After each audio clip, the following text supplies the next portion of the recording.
बड़ा अफसोसनाक वाकया हुआ। जहाज का अचानक इस तरह गिरना, वो भी टेक ऑफ के 1 मिनट के अंदर अंदर। मां सिवाय एक पैसेंजर के बाकी सब इस हादसे में मारे गए। अभी फिलहाल ये भी पता नहीं चल रहा है कि ग्राउंड पे मेडिकल कॉलेज में कोई डॉक्टर या स्टूडेंट्स, कहीं उनमें से भी कोई खुदा ना खास्ता मारे ना गए। और अफसोस की बात यह है कि इस हादसे से पहले ये जो जहाज है बोइंग का ड्रीमलाइनर, इसका कभी कोई हादसा हुआ नहीं है। अब हम सब पहले तो उन तमाम पैसेंजर्स के घर वालों के साथ हमदर्दी का इजहार करेंगे। एयर इंडिया का जो क्रू था उस जहाज पे, उनके साथ, और उम्मीद करेंगे कि जल्द से जल्द इस हादसे के पीछे वजूहात जो हैं उनका पता चले और दोबारा इस तरह का हादसा ना हो, वही हम उम्मीद कर सकते हैं।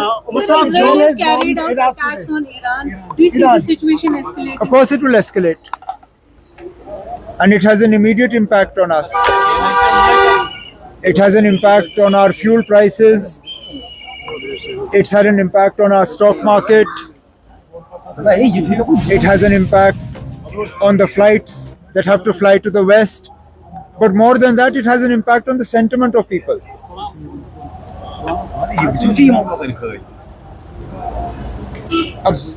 उमर साहब, जहां तक मैं जानता हूं, ईरान ने इजराइल को कोई वजह नहीं दी थी ये हमला करने की। इजराइल ने अपनी मर्जी से इसको प्रीएम्प्टिव हमले का दर्जा देके एक मुल्क पे जंग किया।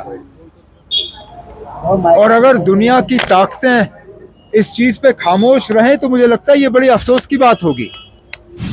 आज इजराइल ने किया, अब इजराइल ने वही किया जो रूस ने किया यूक्रेन में। रूस के खिलाफ आप लोग आवाज उठाते हो, रूस के खिलाफ जो है एक मुहिम खड़ी हो जाती है।